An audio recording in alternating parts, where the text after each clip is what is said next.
Let's go, it's the Whitey Show. Whitey Show. Whitey Show. Whitey Show. Whitey Show.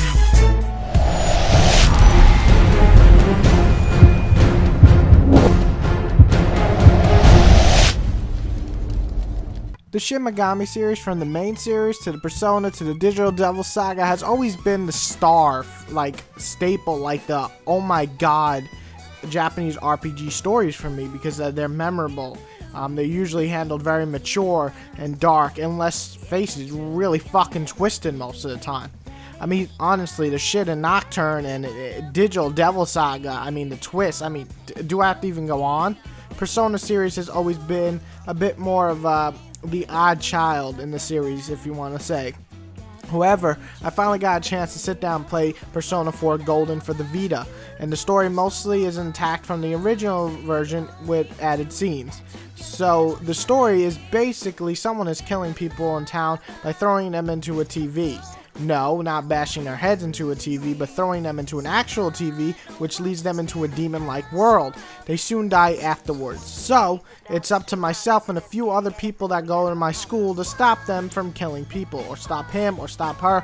We don't know, because it's a mystery. You get it? Mystery? Ooh. You'll enter the demon world and go into the person's type of world, their own unique world, and try to save them. Each person has their own dungeon, and is mostly a side to them that no one else sees. It's like their deep, dark secrets. And it's both interesting to travel through all the levels and fun to get to know each member that you'll eventually have on your team.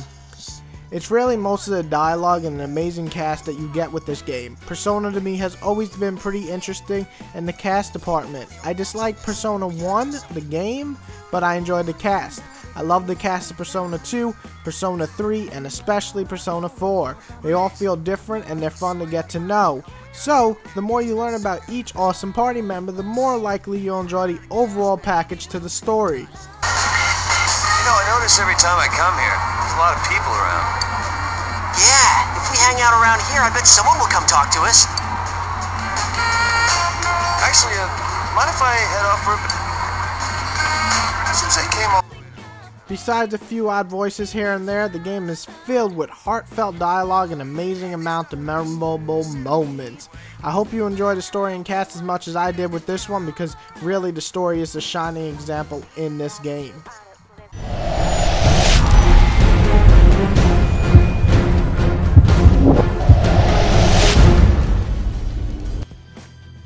Graphic-wise, the game looks a little bit more polished than the original version. Some new areas to explore, and they all look pretty good. The effects look slightly better than the PS2 counterpart as well. The design remains top-notch, but it's to be expected with a Shin Megami game.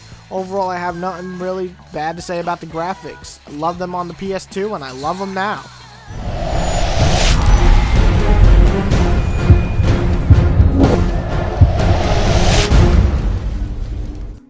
Gameplay wise, Persona 4 follows pretty much what the PS2 version did.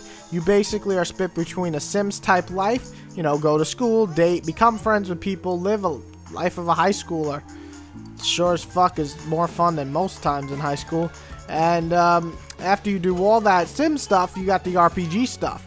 Get close enough to people and you level up your Persona skills. Each person helps in a different way to upgrade a certain class of personas. So it's not only interesting in the story, but it's also interesting in your RPG benefits. The other part of the game is the dungeon crawling, where you'll travel through different parts of the dungeon and then find the boss and beat the living shit out of him. I mean, it's simple. You know, the more personas you combine throughout the game will unlock new personas, and that's kind of another thing, is that you want to unlock all the personas because, well, if you're a collecting fiend like me, that's really fun. Getting different links with different people helps them level up quicker though, so interacting with the different people in there makes the gameplay more interesting overall and the story more interesting overall. It's a unique twist and really fun of how they do it. The real fun is managing your time right. You only have a certain amount of days every month to get into the demon world and save that new person that month. Between traveling into the demon world, you have to study, become close to people, travel around the city, take care of people, I mean, have a job, I mean, yeah, you just live a really busy life. making the game very fun. But if you have an OCD, you might go crazy and kill yourself by jumping off a bridge. The battle system is easy enough though, mostly relying on hitting an enemy with a critical or weakness. Once you do that, you'll be able to strike again with that character. If you knock all the enemies down at once, you'll be able to do a teamwork fuck these enemies up move. However, the enemies can do the same to you, so be careful. If you keep your guard up, you should have no problem. If you get caught though, be prepared to die, which leads you back to losing hours of gameplay, so be careful. Gameplay offers over 60 hours easy. Trying different characters to become friends with and date becomes even more fun on the second playthrough. So the gameplay stays fresh and fun. Get ready to level up and link with people and kill some motherfucking demons.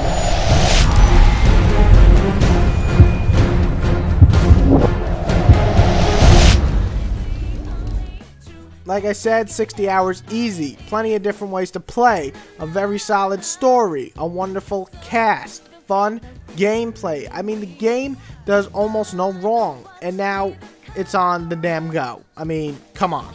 Can you really find too many faults with this title? Be honest. If you played it, can you really find that many faults without nitpicking? I find just so few. It's hard not to give this game one of the highest scores this year. Like I said, some spotty voice acting here and there, the time constraints may make it go crazy, some odd dialogue, and no huge graphical update may piss off some people. However, if you are looking for a wonderful Japanese RPG that has all the qualities that you should be looking for in an RPG, then Persona 4 Golden should be just right for you. I scored an amazing 9.5 is what I give this game. I fucking love it. Whitey says buy this bitch now, so go buy it. Make love with it. Well, don't make love with it. The Vita cases are slightly too small. If you have a small penis, then maybe you'll have fun with it. Okay, I'm gonna stop now. Buy the game if you have a Vita. It's a must-own. Fabulous, fabulous RPG. That's right, I said fabulous, bitch. Bring it. Now just remember to take a moment to like, subscribe, and comment. Thank you guys.